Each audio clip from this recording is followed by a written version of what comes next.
Hey guys, welcome back to my channel. And yeah, I think I'm posting a video after actually a really long time, a few weeks of a long break. I think a couple of important things came up, a few priorities, and I also took a nice vacation to India from my work. So yeah, I'm back again, and yeah, apologies if the flow or the continuity is missed here. But yeah, I'm Girish, and yeah, thanks for visiting Knowledge Central. And yeah, this is a place where I try to post videos on motivational content, the things I learn, things I see, things I read from books, and this is a playlist which is also dedicated to the summaries of the books, at least the top three actionable insights, which kind of push people to already take action rather than trying to read the whole book. And of course, we shouldn't underestimate reading the entire book and the attachment and the knowledge and the concepts you get from there. But this is some kind of an easier way to at least have a gist, or you can also, of course, use this to just think whether this is the right book for you or what's the book about, etc. So, yeah, without any further delay, let's move on. So, yeah, in this video, I'll be talking about the daily laws, written by a famous author, Robert Greene. He has written a lot of million uh, dollar copy of different books, and this is one of those. And he also have written a book called The 48 Laws of Power. It's also a really nice book, and I'll talk about it in another video. But in this daily loss, he just picks up three big topics and especially focusing on mastery, power, and emotions. And as usual, I always start with a favorite quote from the author, which goes like trying to figure out your, or at least embrace your strangeness and identify what ticks you or what makes you different and try to fuse those things and make it to an entity. And he tells become an anomaly to add value and keep flourishing. And the idea is to, find your unique selling point and, in sales and marketing terms, and to leverage that, strangeness and what takes you, what makes you different, and try to add value and, at the same time, have fun and be passionate about it. So that's the idea of this. And getting into the book, or at least the key insights or actionable points, it starts with mastery itself. And he strongly believes, or he kind of puts forward, that it's basically a lifelong process and you cannot, do it in a day, week, not even a month or a year. Basically, there is no strict timeline, right? You just keep going towards that place, but you just keep getting better, than who you were the previous day. So it's not about the destination, but it's about the path, the journey, and people or the things you go with. So that's more important. So whatever you're trying to find mastery in, let it be a skill, let it be a particular art, creativity, or software, or anything, research. It doesn't matter. But the idea is to love the process, and it's a never-ending path where we keep going, right? So it doesn't have a particular end, and basically we just keep getting better, right? And try to maintain that by getting one step further every time. So it's kind of a lifelong journey, long term, and it's really important to think in that way, right? And that's the start, or one of the important pillars of this book. The second one is he talks strongly about power, and he clearly defines it's never ending game, right? You find power everywhere, right? First of all, within yourself, within your family, within your workplace, within your neighbors, within sports. If you go to gym, it's everywhere, right? It's inevitable, right? So it's always being played. That's what he puts it as in his book. Or let's say it's always be there, of course, directly or indirectly, you never know. But you should be able to do one of the three things, right? Embrace it, ignore it, and accept it, right? So a few things, especially, things which is in your control, or, there might be few things which might not be in your control. For example, weather, for instance.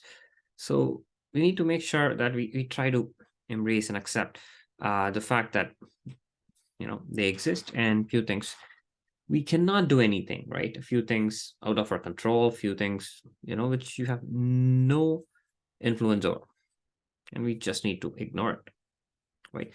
Choose a different path. If you're in a place where you feel you're not comfortable, just move, right? If imagine in school, if I know that I'm not happy sitting around certain people, just move to a different spot. It saves up a lot of mental energy, physical energy, your focus, attention. I can keep going, right? So the idea is, ignorance is bliss. So as simple as it. And also, a few times you need to accept the fact that there are people who are going to dominate. There are people who are a little bit more skilled than us. So the idea is accept that and try to also focus more our time and energy and try to develop it, not to become better than them, but also to become, better than ourselves, than who we were, right? So something which we should keep in mind that uh, you can never find a place where there's like no hierarchies, no competition. Yeah, it's probably, people might say, okay, we're all equal or whatever. Doesn't matter where you are, but then there is always this internal clash. I'm not saying it's uh, ego or envy or different thing, but there is always this case where uh, power comes into picture. So just need to be a little careful about it, the way we handle it, and keep in mind that few things are in our control. Embrace and accept it. Few things are not, just ignore and move away, right? And the final pillar of the book, or the final concept, is really important to think long term. I mean, I started with mastery being a long term process in itself, but he also tries to tell a few things about understanding the small nuances, and especially he uses this term called tactile hell, where he talks about we need to avoid the small traps where we spend most of our mental energy in, right?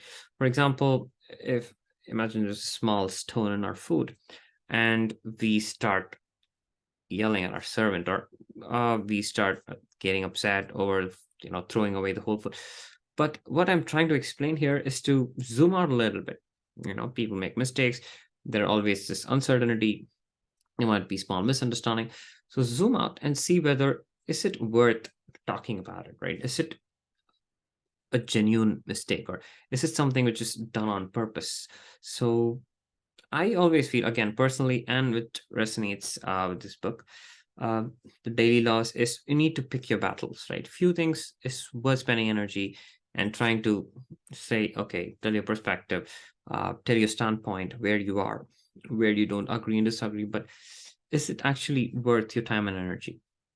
Like, is it a major part of your life? For example, your career or something which you're passionate about, right? So try to be a little bit picky on especially things you're going to spend a lot of mental energy in, like overthinking, etc. So those things can be avoided if we be a little more picky. And the second thing is, if you're planning to go for something, it always comes with a cost, right? And I'm a strong believer of this philosophy where when we want something, it always comes at a cost, right? So it's always is the case. So like every day evening, I always have the opportunity of either go home, watch a movie, or hit the gym. But if I watch a movie, of course, I'm not gonna get any healthier, of course, and of course, I'm gonna spend some cost money. But if I hit the gym again, I'm not gonna have fun. Say, for example, my friends hitting a movie, or I'll be missing out on the fun, but then again, I'll be gaining something. So there's always this pros and cons. There's always this trade-off. Make sure you choose the right one. And personally, I feel always go for the long-term benefit, because anything which is, short-term happiness might not lead to what you actually want, or might not be leading to something good in long term, right?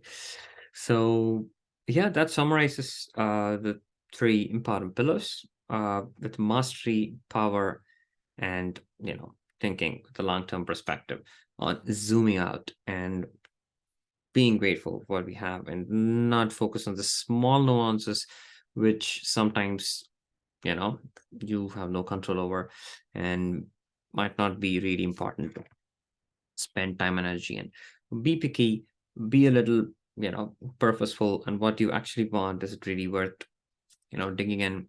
Otherwise, you know, choose your path. So with this, I think we come to the end of the book on the daily loss. So if you like the video, please let me know in the comments, and you know where to hit the thumbs up button. And of course, feel free to let me know if you want me to talk about another book, or if you're interested more into a specific area or a specific genre. I'll be happy to address it. With that, thanks guys, thanks for watching, thanks for your time, and have a wonderful day ahead.